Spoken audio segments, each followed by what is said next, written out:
Another blindfold training session in an attempt to improve my calculation and visualization skills. We have a French,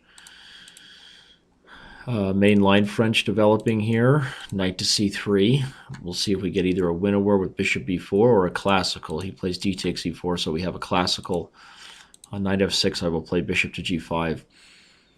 One of the things I'm really trying to work on to improve my ability to track the game is to make sure I take a look at the notation.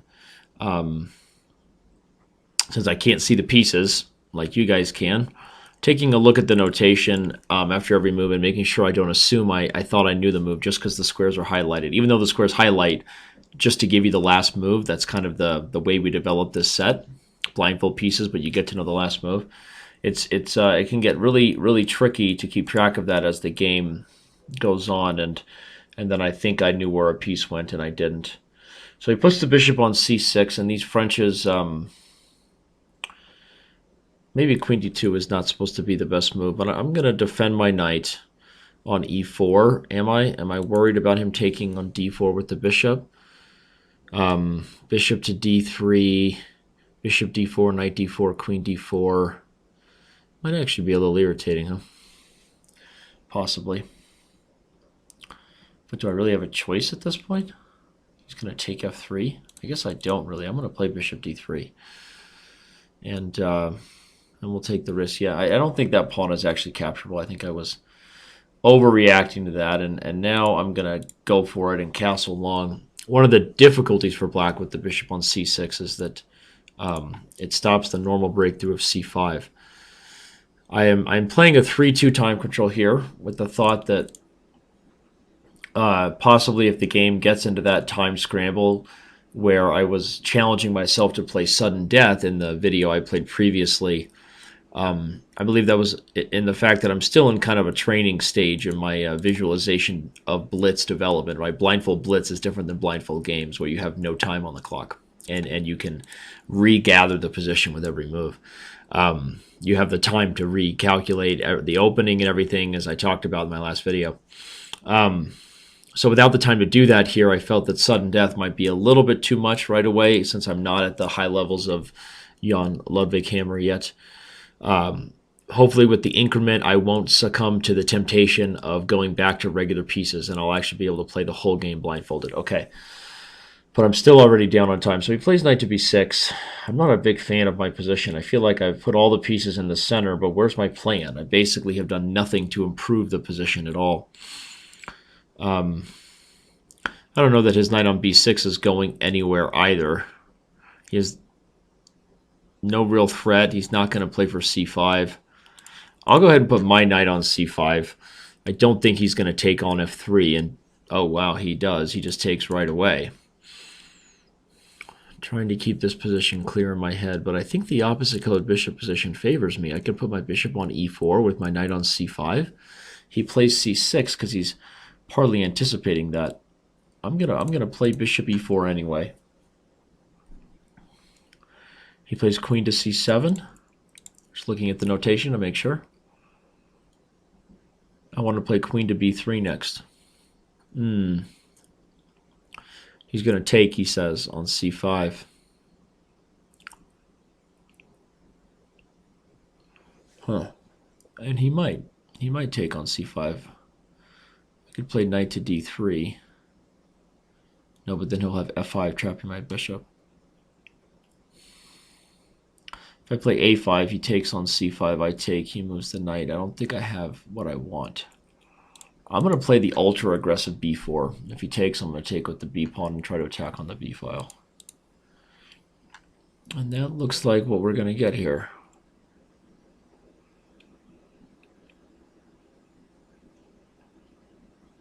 I have to play faster in these blindfold games. This is really hard. I'm going to take, play king a2,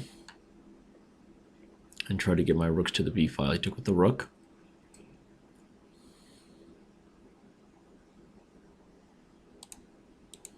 The rook on b1.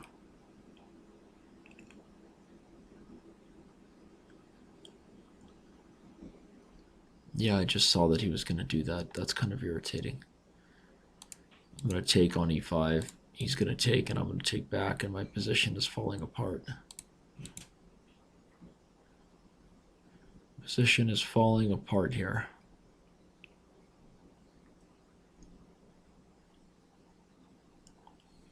Maybe I can get a draw. I shoot out for a perpetual. I am attacking f7 and b7 right now. He plays queen e6. He wants to just trade, huh? Play c4 and say no. Rook d2 check. Am I worried about that? I'm just going to go ahead and trade if he wants it.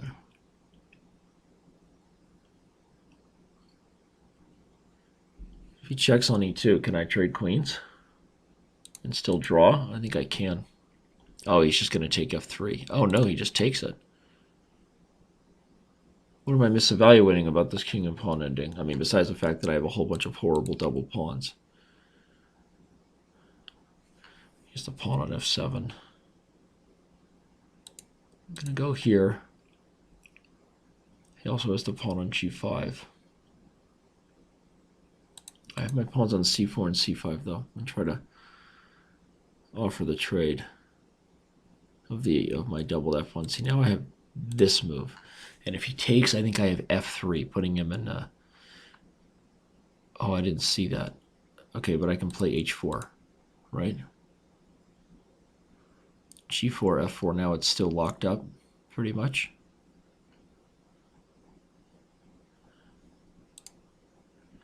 Offer a draw. Where's he going?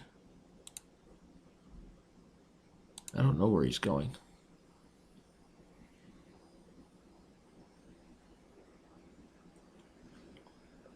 Wouldn't be the worst result for me, I guess. But where's he going with the king? Hasn't he already played h5? Oh, he hasn't. He's just bringing the king to h5. His pawn's on h6. Okay, but now he's deciding he can't do that.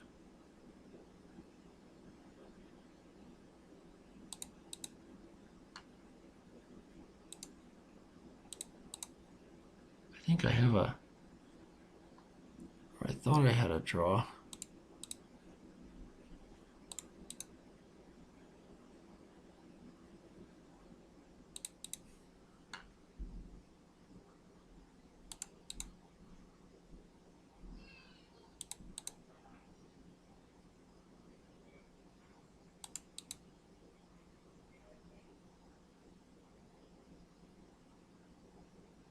I think I can just go to c4 and g4 now, if I've calculated the pawn ending correctly. Oh, he offered a draw, yeah. Right? Oh, that might have been one of the better full and complete blindfold games I've ever played. Let's take a look at it and see what the quality of my chess was. I feel pretty good about that because that's exactly the position I visualized. I admit, when he played g4 and I played h4, I thought I was locking up the whole position. I thought the pawn was on h5, and I think that I got a little bit lucky that this idea of coming around to h5 will actually fail to me coming into e5. And that's what he calculated, and hence the reason he didn't go for it. So really interesting stuff. Going to take a sip of my coffee here. My coffee. All right, I'm sitting in the dark playing chess all by myself.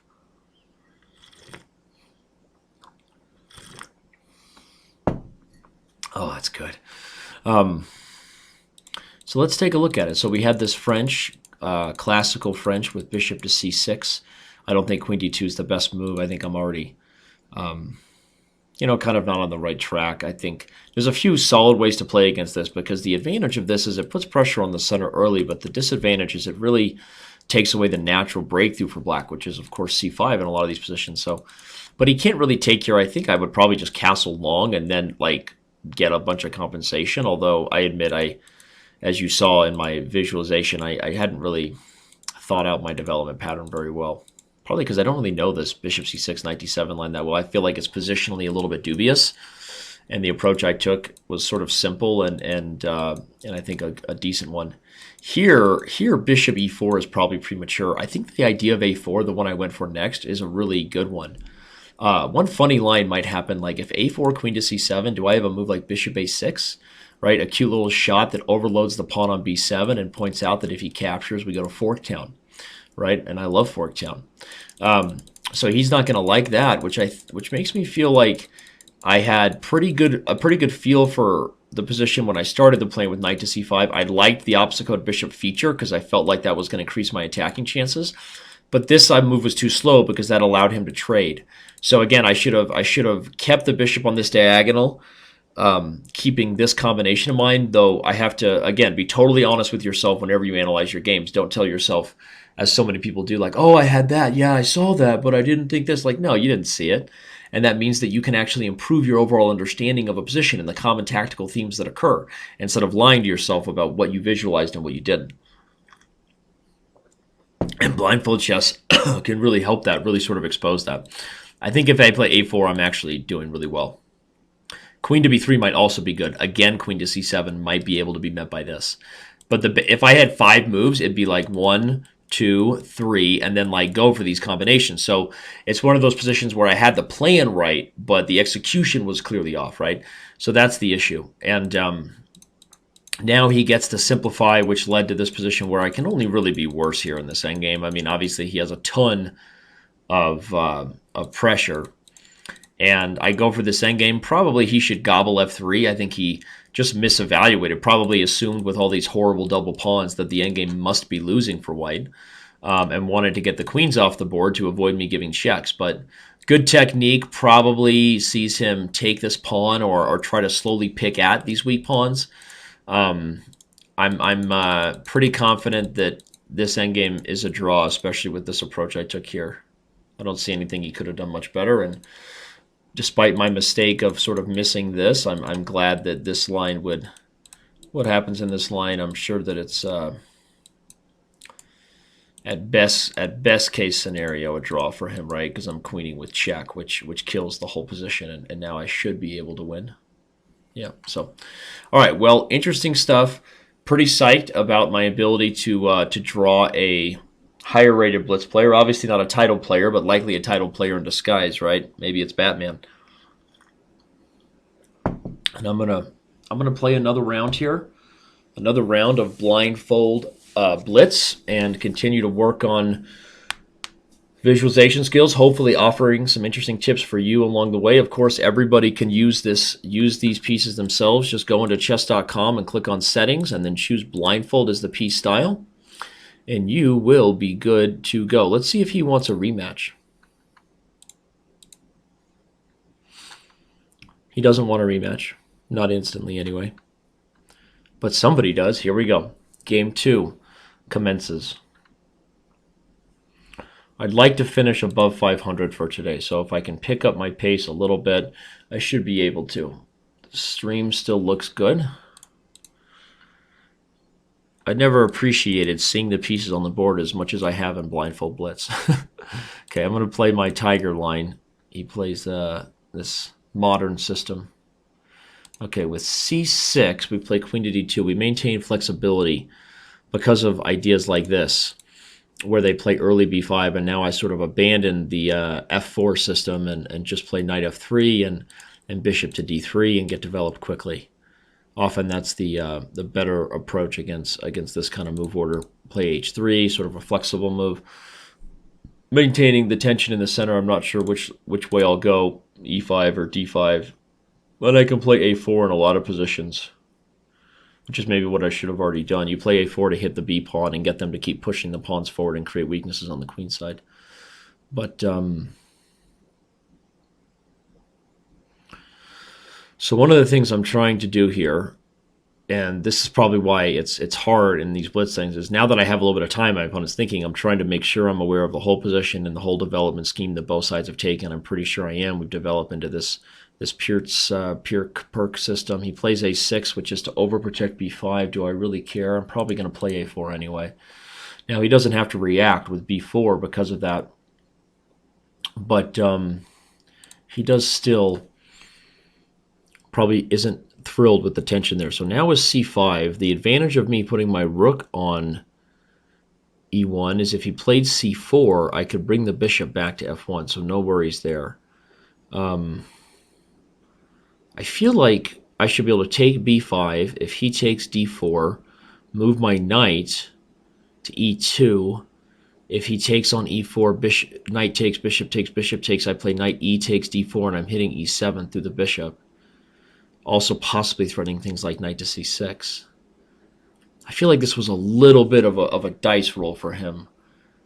Obviously, sacrificing the center for the wing may not be in my favor normally, but I feel like with the rook on the e-file and the bishop on e7, I see a long-distance relationship taking place on e7 there. And I like that. I like it when those pieces come together. So he takes it. I'm going to go for this line I calculated. Now, it does seem, if he already had his knight, or if he could take on e4 twice with the knights, I'd have a problem, because then he would be hitting my queen. But now he takes back on b5, but I'm gonna go take on d4, which now renews my protection of the e4 pawn because the rook on e1. I'm still ganging up on the pawn on b5. Indeed, he plays knight to c5. Shouldn't I take on a8? Is the a-file open? I don't want to make a huge blunder here, but I think it is. Yeah, I'll take on a8. Okay, now this is where it gets tricky. He took with the bishop, so let's have full visualization here. We have pawn, pawn, knight, bishop, queen, knight, rook, pawn, bishop, pawn, pawn, pawn, king. So we know where his pieces are. Bishop, pawn, knight, pawn, pawn, pawn, pawn, pawn, bishop, knight, king, rook, queen. So the e4 pawn is a potential target here. He is threatening to take it. But one thing I can do is I can take f6 and then take on b5. Do I win the pawn? No, I don't. Because if I take with the knight on b5, b2 hangs from the bishop, and if I take with the bishop, e4 hangs. So that's a problem. He is going to take on e4, isn't he? If I don't do anything, he is officially threatening that. Gosh, I feel like this is just not great for him, but I'm not sure what to do. e5 doesn't work either, because if pawn takes, knight takes, queen takes, d4. So I have to find a way to protect e4, I think. But I don't know that I can. I can take, again, we talked about taking f6, bishop takes, then maybe I play bishop takes b5. If knight takes e4, I move the queen somewhere. It's an idea. Feels a little off, but I don't see a clear way to... But why trade the e for the b pawn? It feels wrong, right? If he takes with the bishop, I should probably just play queen e2. I think so. He takes it. I'm going to play queen e2.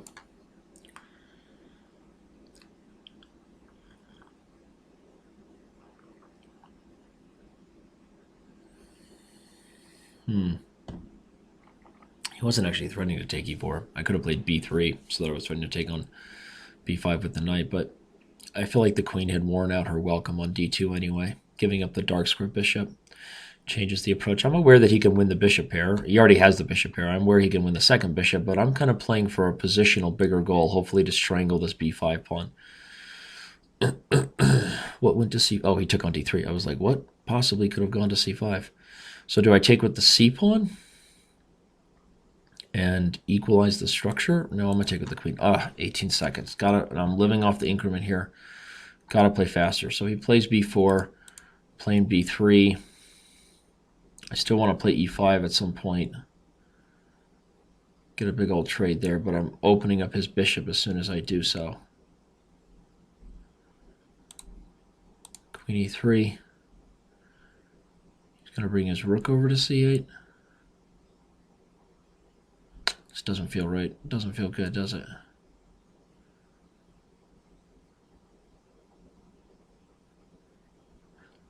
Yeah, of course he's going to play rook c8. What am I doing? Oh, I've already freed the back rank. I don't even know what move to play here. I guess I'll play rook to c3 now. I'm like just making... I'm worse. I've been outplayed. Maybe now I can bring my knight to e2 at tempo on the rook. Probably doesn't even work because he'll take back with the bishop and just...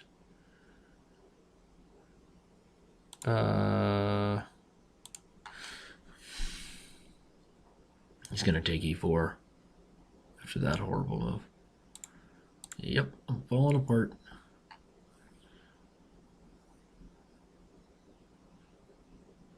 Whoa.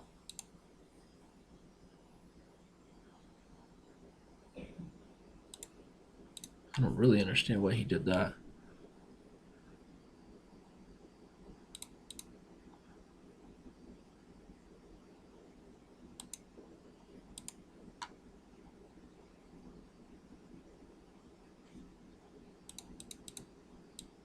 Play queen to c5. Okay, I'm just making sure.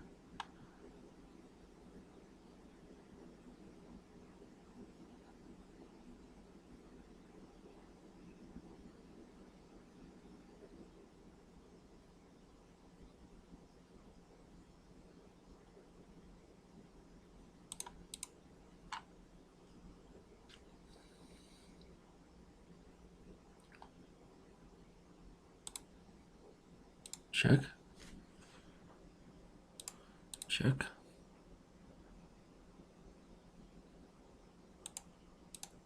Take a draw, I guess. I don't know what else to do. I guess I'm not taking the draw, apparently. Which is probably a stupid decision by me.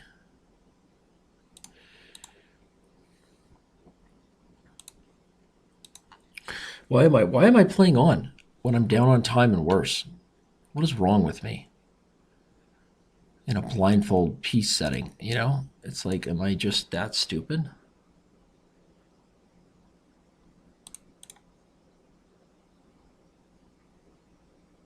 What is he doing? He's going to take f7. Free Willy? Check. Check. Take g6, right?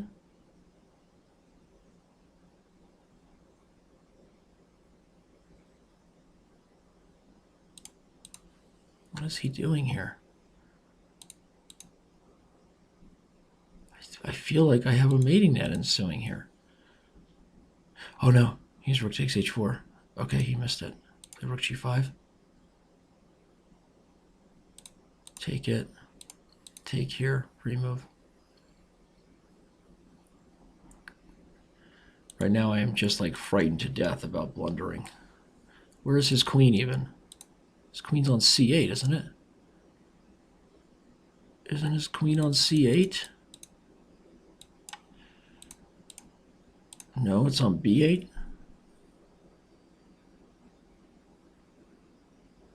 I don't know where the pieces are. I need him to move his queen so that I can see where the pieces are. Okay, the queen's on b6.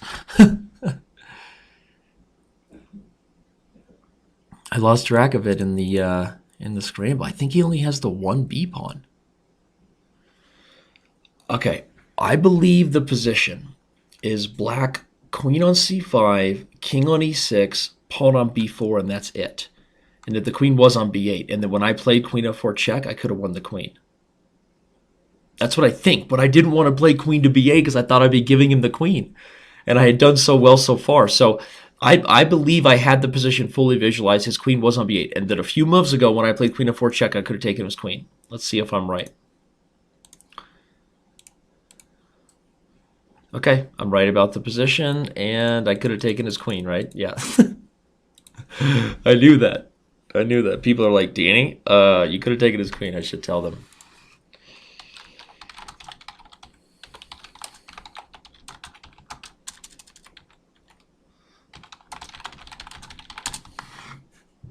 So, yeah.